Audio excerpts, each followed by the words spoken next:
Alrighty. So yes, my name is Sarah, the Director of Product here. I do want to give you a brief explanation on WeatherBug prior to diving into the whole concept of customers. So believe it or not, WeatherBug has actually been around since 2000. We are a very legacy product. It was one of the first applications installed on desktop. So our users are legacy users for up to 20 years. So very, very valuable feedback we can get from them, but also posing lots of challenges as desktop and the evolution of mobile apps has changed quite a bit.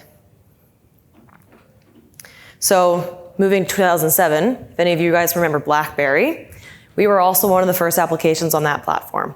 So moving from desktop to BlackBerry also creates challenges because it's a brand new user experience moving from your computer to handheld devices. So we want to make sure that when we're guiding our users and hearing feedback from our users, it's also about changing the process in which they use the application and taking their feedback into consideration. So kind of guiding that user through the user journey. So 2008 and onwards, now we face new challenges. We now have smart TVs, we have Alexa, we also have all of our smartphones in our pockets all day long. So also guiding those legacy users through 20 years of evolution is a big challenge because we want to make sure that we can keep them on all platforms using our product and whatnot, but also making sure that their voices are heard in sense of how the user experience has changed, but also what features they're looking for as the products continue to progress. Because obviously over 20 years, we have the ability to launch new features and new functionalities with the help of our users.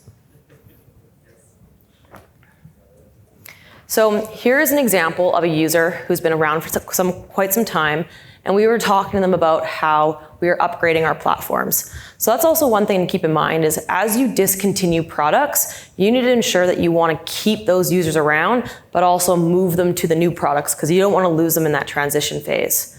So the image on the left is basically just an image showing that we have a new product coming soon and you can learn more. And that whole thing is just an in-ad app space that we're leveraging as internal space to talk to users about what's coming and what's going to be next. And then as you can see, the user is now responding saying, keep me posted, let me know how I can do that. So essentially we're engaging with users to make sure that they're always moving on to our next platforms to retain the legacy and the loyalty of those users. So our users are very, very vocal. And not always good, not always bad. But as you can see here, we don't want to lose legacy users in case something is broken.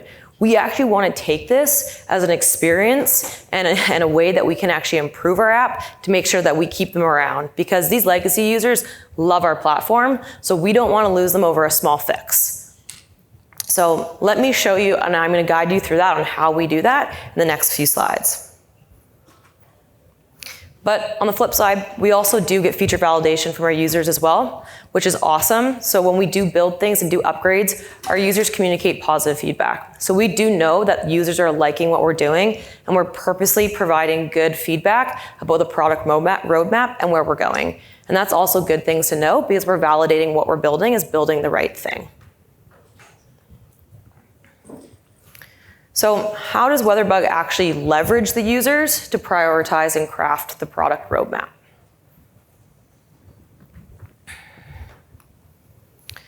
So there's two main things that we focus on, and the biggest thing would be our customer support team. So they focus on quality and care and immediacy of the responses. So every single ticket that we get from a user is answered within 2 business days, and it's also answered with quality of care around what is going on. Even if we don't know what the issue is, we communicate to the user that we are willing to go the extra mile to help diagnose the problem.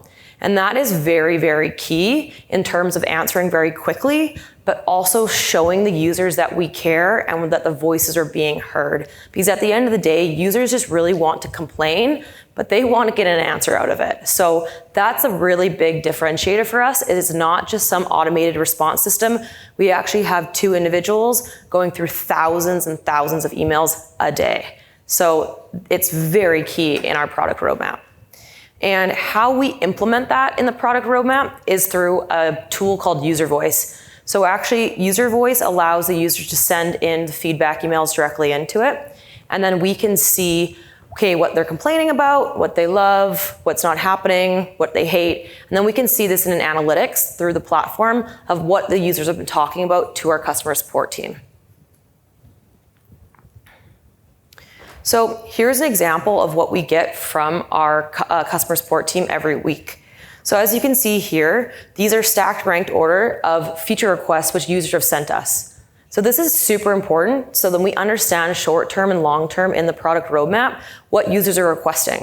And then that way users can understand that if we do launch a feature, that their voices were actually heard and taken into consideration when we're launching new products. So we love to know over the span of 20 years, how can we continue to develop our product to make sure the users are getting everything out of it and that they're kind of included in the whole product roadmap process as well. Now, on the flip side, this is also one of the biggest benefits and probably the best thing that we get from User Voice. So every single week, we get an email from our customer support team listing the top 10 issues in the app. And that's super important because we don't just focus on technical debt for each release. We can actually tackle technical debt every week. And that means we understand that if things are breaking in the app, it's probably not working for other people. So this is basically a 24-hour service that we can understand something's not working. Let's work on a fix prior to waiting 3 weeks before everyone's seen it. So the customer's help is actually very critical in understanding what technical debt we should be focusing on and what we need to be prioritizing for that week. Because essentially we want to make sure that the users who are facing problems, we're not losing them because we don't fix the issue within 3 weeks. We can fix it right away. And this is a whole feedback loop essentially from customer support to product to engineering, and that feedback cycle always going around, which is very important in our company. So this is essentially what we work with when we're on User Voice and how we respond to users. It's just a simple walkthrough to guide the user in what's happening. So even if it's not an issue we can diagnose right away, we can walk them through or let them know, okay, we're working on something, something's happening. Or if it is a simple fix, we can just simply guide them on how to fix the problem. And then that way the users basically turn into a happy customer off of something that went wrong. And that's key for us. So we just want to make sure that the immediacy and the quality of care is emphasized with the users, because that way they know that their voices are being heard, and then we can guide them to make sure that they're having the right experience within the application. So here's an example of customer care and immediacy. This is an example of what we got from a user, and they're just showing us how much they care about how quickly we responded, and even that they had a complaint, it actually wasn't our fault, it was a mistake on their end. And that's just something to do about our customer service is so exceptional that our users appreciate that their voices are being heard, and then that we can diagnose issues, making sure that they retain and they stay around for even longer. And on the flip side, typically users just want their voices heard. So we get some very, very angry emails about weather. And it's if the wind speed's wrong, if the temperature's wrong, if it's not raining outside, we hear about it. But the fact that we respond very quickly, sometimes the user just sends an apology saying, I'm sorry, I didn't realize that was the case. And this is exactly an example of how a user sent an angry email, and then because of our customer support service and the way that we worked with them, they actually sent an email back apologizing. So that's how we feed back into their issues and how we prioritize it. They appreciate the extra mile that we go. So like I was saying, WeatherBug goes the extra mile. So not only do we immediately respond to every user within 24 hours or 48 hours, we actually follow up once the issue's been diagnosed, so the user knows what's going on.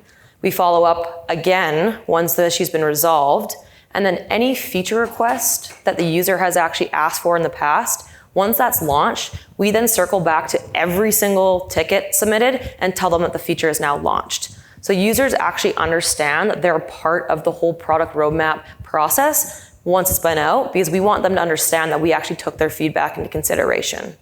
Very important. And like I said, turning unhappy customers into happy ones, Once something is fixed, you follow up, you let them know, and then typically or not, they follow up saying, thank you so much, it's now working again. So it's essentially retaining those legacy users and those loyal customers of just making sure their voices are heard and incorporating them into the larger product roadmap from anything from small fixes to large product requests. Thank you.